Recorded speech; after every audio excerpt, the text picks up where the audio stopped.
It's really hard to talk about Final Fantasy XIII. There are a few other games as tied to the baggage its release represents. In the years since, we've experienced something of a renaissance in the Final Fantasy series, with the ongoing success of Final Fantasy XIV, re-releases of almost every classic title, a critically and commercially acclaimed new installment with Final Fantasy XVI, the ongoing sequel/remake trilogy of Final Fantasy VII. The series hasn't been in this good a position for a long while. Even Final Fantasy XV, a game received fairly negatively by fans due to its story-trouble development, had received plenty of great updates to finish and improve the base game, and today is remembered relatively fondly. I can't help but notice, however, that with every new game, each re-release, the trilogy of long-awaited remakes, Final Fantasy XIII is somewhat of a boogeyman to Square Enix. The games have never been remastered or received a re-release of any kind outside of the Steam ports, which range from pretty iffy to pretty completely unplayable. In this new successful era for Final Fantasy, the 13 trilogy remains a punching bag to jaded fans, as well as the general gaming audience, remembering it as the one with the hallways that plays itself.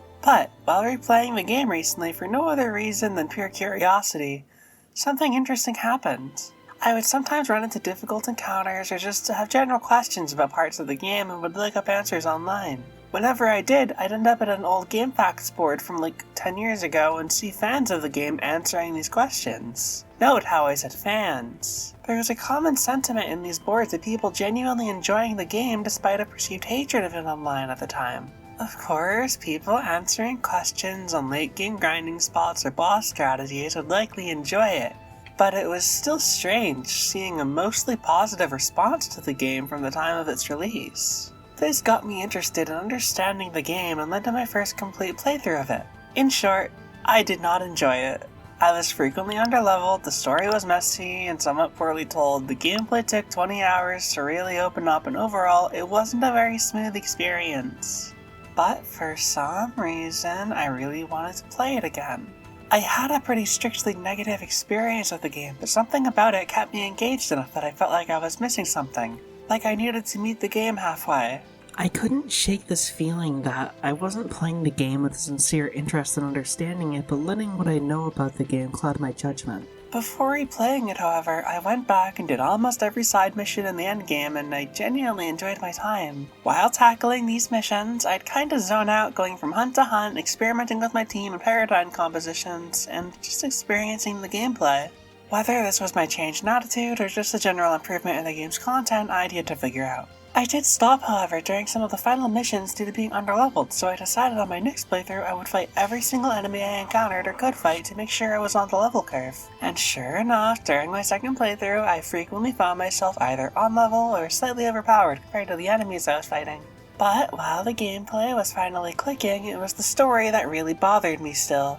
Even then, the game kept me coming back time and time again, my conclusions changing each time. And I do mean I played this game upwards of 4, maybe 5 times. It was a dark time in my life. And each playthrough I found new things to like, understood the battle system more, I started to enjoy the story even. Was this Stockholm Syndrome, or was the game just good? Whatever, before I get too ahead of myself, let's take a look at the game's origins.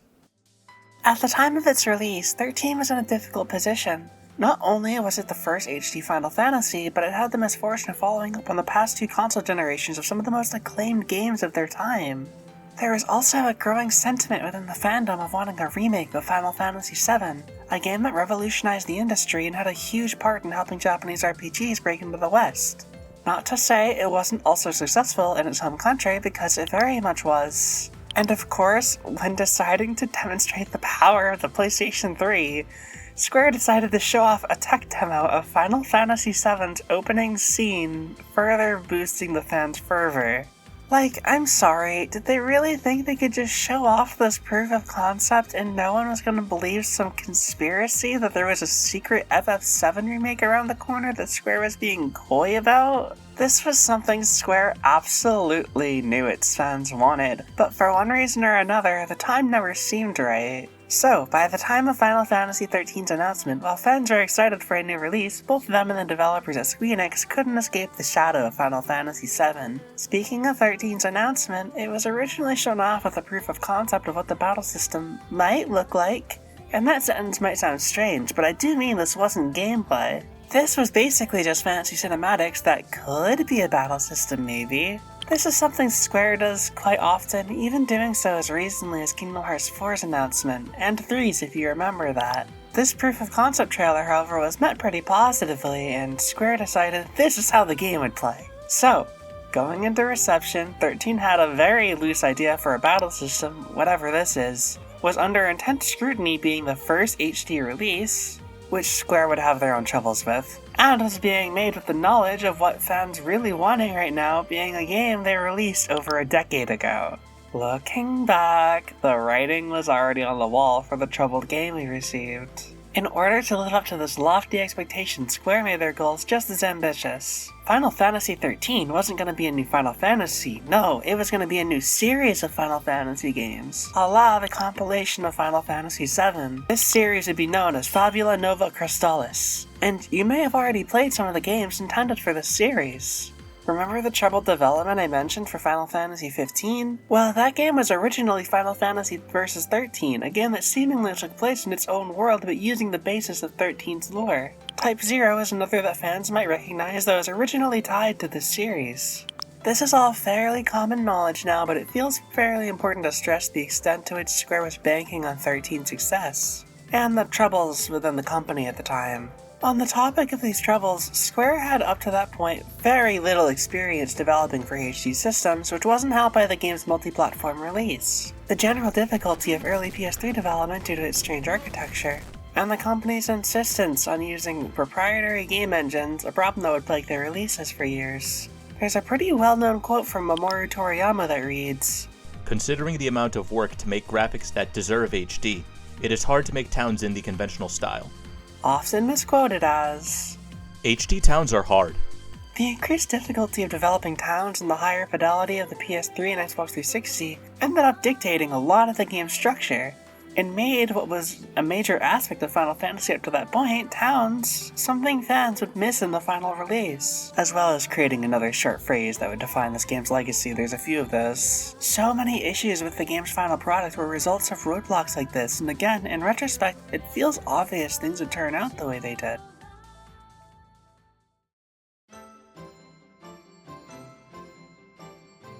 When the day finally came and Final Fantasy XIII hit store shelves, it was an astonishing success. The game sold over 1 million units its first week of release. It was so successful, in fact, that Square quickly greenlit 2 more games to make 13 into a trilogy. I myself remember my dad and uncle playing the hell out of the game and even enjoyed a lot of what I played when I was able. Something started happening, however, that I couldn't help but notice. YouTube was getting huge at the time, and video games had a lot to do with that through Let's Plays, AVGN likes, and so on. It's where I and many others began getting our game reviews and learning what was and wasn't worth playing. Final Fantasy XIII was the big release of the day, and while the people around me seemed to be fans, the online reception couldn't have been more different. The gameplay was hated, the story was hated, the characters were hated. This game was slammed from every possible angle, with the only things people were able to agree on being the great visuals and music. This is a very different impression you would get from major outlets like IGN and critic reviews on Metacritic, which largely depicted enthusiasm and approval with the game we got. It's not uncommon to see this audience divide, and it's pretty reductive to claim that a professional critic score or an audience score is more important, both having obvious value, but this relationship fascinates me. Much like how playing the game today, I find a surprising amount of genuine love for it. Seeing how much professional outlets adored this game really threw me through a loop and made me even more curious how 13's reputation came to be. Through scouring old reviews and posts about the game, I was able to narrow down some of the core reasons detractors of the game felt the way they did. People found the combat boring and simplistic, making particular note of the auto-battle feature that would automatically fill your ATB bar with context-appropriate commands. The game's linearity was a common point of contention, using popular insults at the time of calling the game a hallway simulator or some variation thereof. The story was often criticized for being confusing and melodramatic with poorly written and uninteresting characters. And most vitally, there were frequent comparisons to older Final Fantasy games.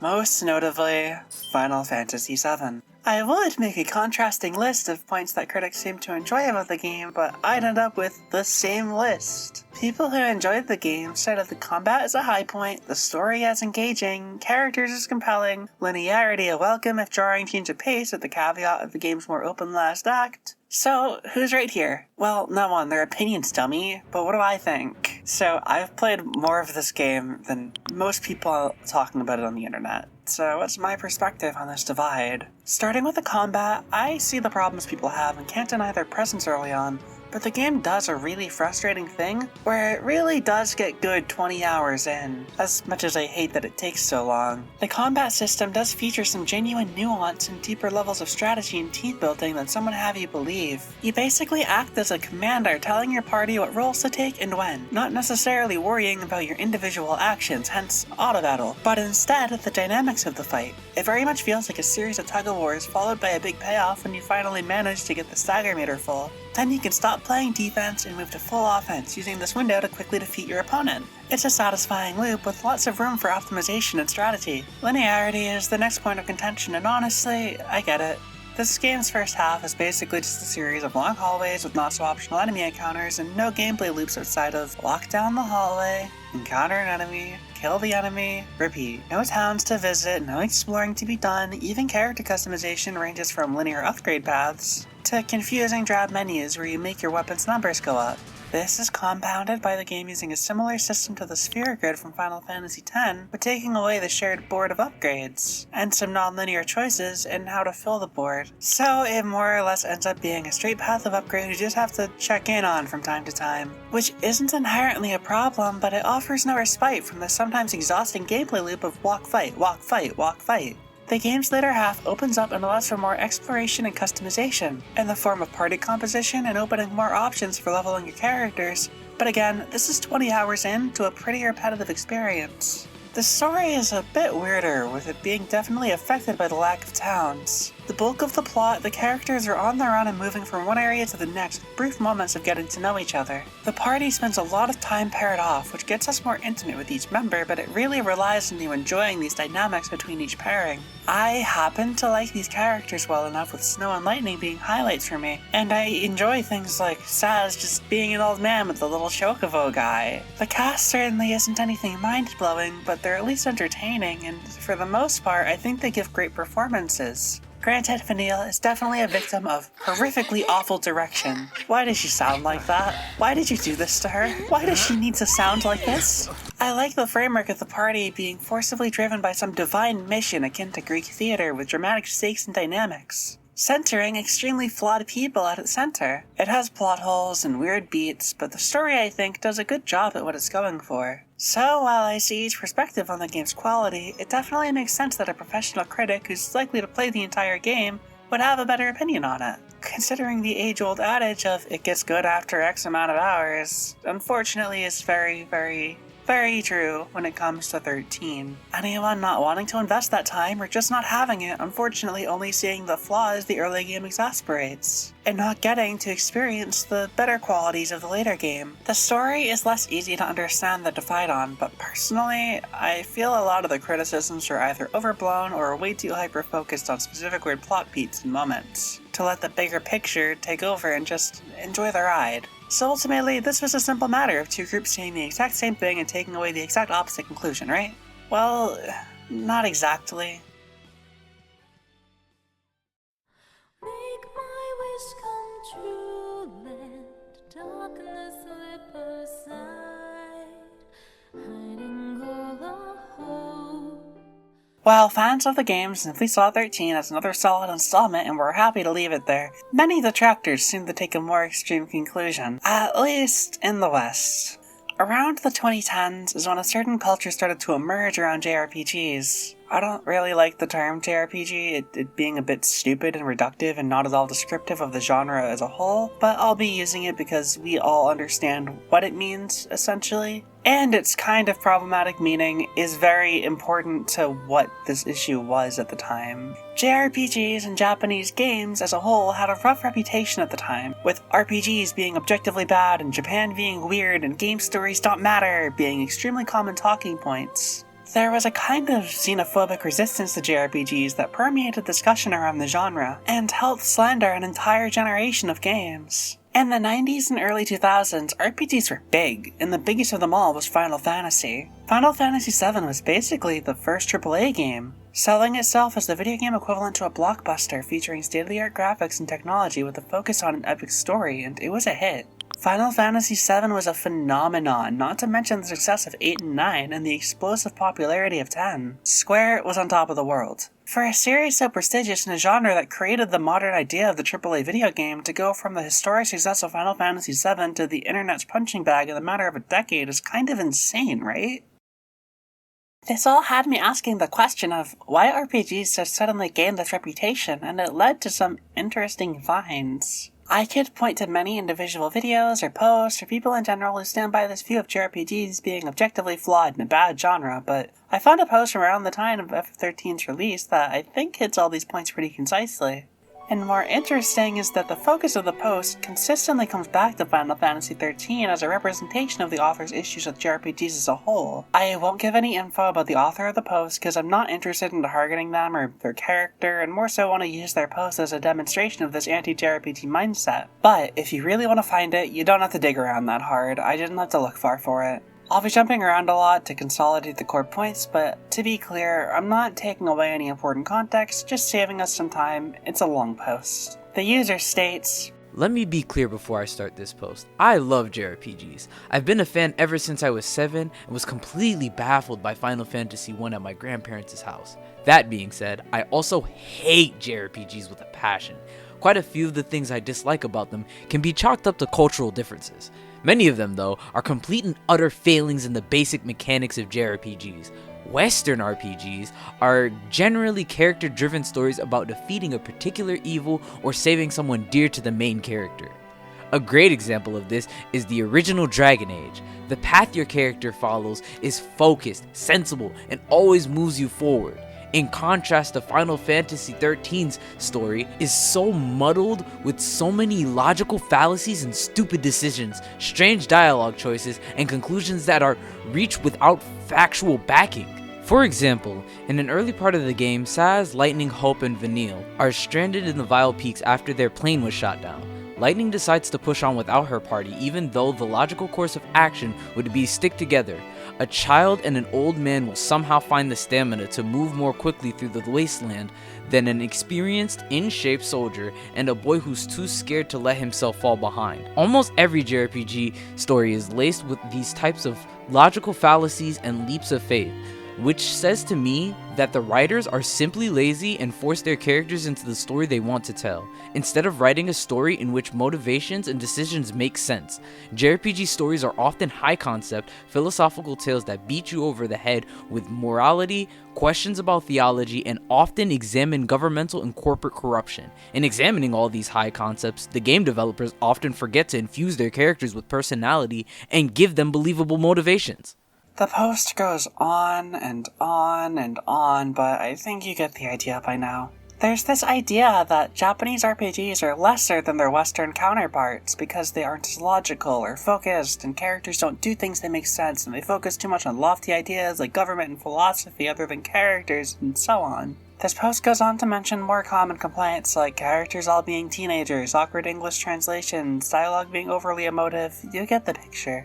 Now, I don't know if I have to point this out, but a lot of these points are generalizations and narrow perspectives on what constitutes good storytelling. This idea that characters need to be hyper-logical and make sense of every action is kinda contradictory to human nature, where we make dumb decisions we know are bad all the time. It's not exactly a uniquely Japanese thing to focus on high-concept extreme scenarios, it being present in much classic Western works like Greek epics and theater, which Final Fantasy XIII feels pretty influenced by. Characters with tragic flaws are a tried and true trope in Western stories and by no means a cultural difference in how people write. That's not even to mention, much of what the author likes about Western RPGs aren't qualities exclusive to them over JRPGs. And a lot of JRPG criticism is an underlying theme of Western superiority, like we've somehow cracked the code to storytelling and there's no room for experimentation because we've already perfected it. It reflects a narrow perspective and frankly simply an ignorant view of art and writing. This isn't meant to be a takedown of decade-old RPG opinions, but an examination of the climate at the time and the ideology behind it. As much as I've searched, as many slur-filled anti-JRPG manifestos I've read, as many think pieces as I've read, I really can't find a good answer as to what brought about this spiteful attitude towards the genre. From what I can gather, it was just the popular sentiment on a much smaller and older internet, and a sentiment that spread like wildfire in an increasingly toxic and xenophobic landscape, where the weird and unfamiliar was lashed out against. There were, and certainly still are, people who just don't like the genre, but I'm more specifically talking about the culture of sheer disdain around everything JRPG and Japanese in general. It's hard to pinpoint an exact moment in time or event that caused this cultural shift, as it is to find the moment where it shifted back. It's as if one day Persona 5 released their critical and commercial acclaim and JRPGs were just in again, as unceremoniously as they were cast off as lesser and objectively bad. Final Fantasy XIII wasn't uniquely bad in a way that caused a generation of once fans to turn on the genre. It was pretty unremarkable as far as the games go. It was rather the wrong game at the wrong time that became a scapegoat for this weird disdain people started harboring for Japanese games and their perceived inferiority. At the same time this discussion of Final Fantasy XIII was going on, Xenoblade Chronicles released, which is a generational masterwork of the genre, but no one played it thanks to its Wii and GameStop exclusivity. Lost Odyssey and Persona 4 released not long before 13 and were both more niche games that didn't catch the public's attention the same way a new Final Fantasy would. So when the highly anticipated new Final Fantasy released in the messy and confused state it did, it became a symbol of a perceived dead genre and a game that Square already had a sequel and anthology of related games in the pipeline for. For better or worse,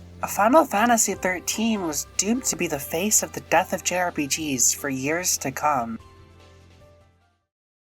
Something I didn't mention from that post, however, is the use of Final Fantasy VII as an example of one of the good ones. A lot of people at the time still had reverence for the glory days of JRPGs and Final Fantasy, propping up 7 as an incredible work of art while acting like the genre was dead in the water. What's interesting about this is how much Square seemed to internalize this. It's apparent from the moment you start Final Fantasy XIII that they knew what the people wanted, and subconsciously or not, a lot of the game mirrored aspects of FF7. The ex-military protagonist with an antisocial disposition, the sci-fi fantasy hybrid aesthetic that exists just out of time, a society above the sky towering over the forsaken world below, a party of criminals aiming to take down these societal structures, and a single black party member with a gun. Definitely some kind of bias there, right? These may be coincidences, but I also feel I need to point out a large amount of shared staff between Final Fantasy VII and XIII. The pressure to create a 7 remake likely compounding with the stress of making the first HD installment in a series renowned for its spectacle and storytelling, resulting in a product that draws so many comparisons to their previous work. In a way, it's sort of a dark reflection of Final Fantasy VII, a game that revolutionized gaming, put Square on the map, and defined an entire genre for a generation. All of that momentum stopped in its tracks by a game that was supposed to do all of those things, but instead became representative of everything wrong with JRPGs and the decline of a once revered developer. It adds some perspective to why these games are so ignored by Square Enix and still stuck on near 2-decade-old consoles, with barely functioning PC ports. And can you blame them? This was the last single-player mainline Final Fantasy for 7 years. With 15 not exactly being a critical darling among Final Fantasy fans, it wouldn't be until the eventual explosion of the once-dead MMO Final Fantasy XIV and positive reception of the 7 remake games, and Final Fantasy XVI, that the series would claw back at least some of that former prestige it once took for granted. But even if Square chooses to forget 13, its legacy lives on ironically enough in 7 remake. The combat system of the 7 remake games feel like what the goal of what 13 was, bringing turn-based combat into a fast-paced, real-time setting, aiming to blend the two seamlessly.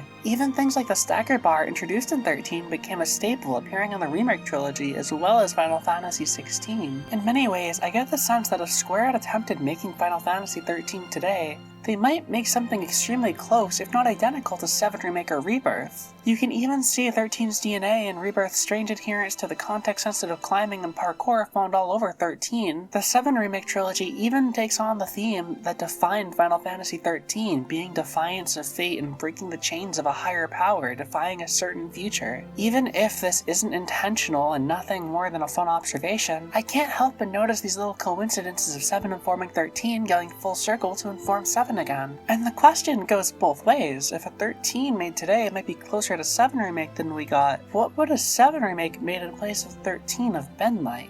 With how much of 13's design was built on limitation and compromise, I get the feeling that no matter what form it would have taken, this particular game in Square's catalog, had it been 13, 7 Remake, or whatever else, 10-3 maybe, was always going to be messy, a building block and next step in finding Final Fantasy's identity past its golden years, something Square still hasn't quite figured out. Beyond its legacy persisting through the continuity of Square's game design, the influence it's had on the 7 Remake trilogy, 13 has become something of a cult classic in recent years. Something I didn't mention about that Metacritic score earlier is most of the positive reviews come from pretty recently as part of a collective re-examination of 13 and people who enjoyed it all those years ago finally feeling they have a voice to speak their opinions about the game. I myself fell victim to this cultural tidal wave of hate that consumed 13 and its reputation, even as someone who initially enjoyed the game, but my recent revisits have left me wondering how much of it I ever really believed. While I have issues with the game, mainly the strange pacing and even slower opening up of the core systems, it's a game that I consistently find myself wanting to come back to, which is something I rarely do for RPGs nowadays, due to their long runtime and my increasing lack of time to play them. The story, if messily written and seemingly caught between different visions, is entertaining, and its increased melodrama and theatrics make it memorable, if a bit overbearing at times. For the amount of hate this game received, I frankly don't understand where this sheer vitriol came from, and I can't help but believe had the Western backlash to JRPGs not taken off so rapidly and dogmatically,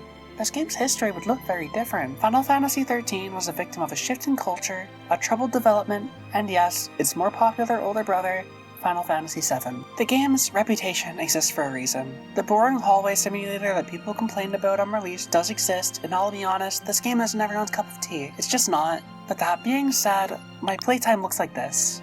Clearly there's something to enjoy here. I find that when listening to a review or someone's opinions on a game, it can often distort your perception of the product. When you explain a list of negatives in a game, it makes the game sound like a mess composed of those negatives, rather than a series of features with some hiccups. Kingdom Hearts Birth by Sleep is more than floaty combat and mind spam. Persona 3 is more than repetitive randomly generated dungeons and uncontrollable party members. Xenoblade 2 is more than anime tropes and intrusive field skills. If you really wanted, you can make any game sound like an unplayable waste of time if you focus on the negatives and ignore the larger picture these mechanics create. Especially if you have an audience predisposed to disliking something they aren't familiar with or don't see the appeal of. With the recent reassessment of 13, I think the future is bright for this game to come back with a remaster of some kind, and honestly, the Steam port of the first game isn't nearly as awful as some of the others. So, if you're maybe interested, that's a good place to try the game if you're curious. Personally, I like 13. And I'm hopeful that this game will ultimately have a brighter legacy than its famously dark past. Oh my god, I'm glad I could finally get all of this out, because 13's a game that has lived in my head for years, and maybe I can finally move on from it now. If you enjoyed my little video, maybe like it or something, I don't know, subscribe if you want, I guess, if you're like a crazy freak like that. I didn't want to just make another review of Final Fantasy XIII and see if I can bring something unique to the table. I don't know how successful I was, but I have a lot of thoughts about this game, and I feel like it gets slept on in more ways than one.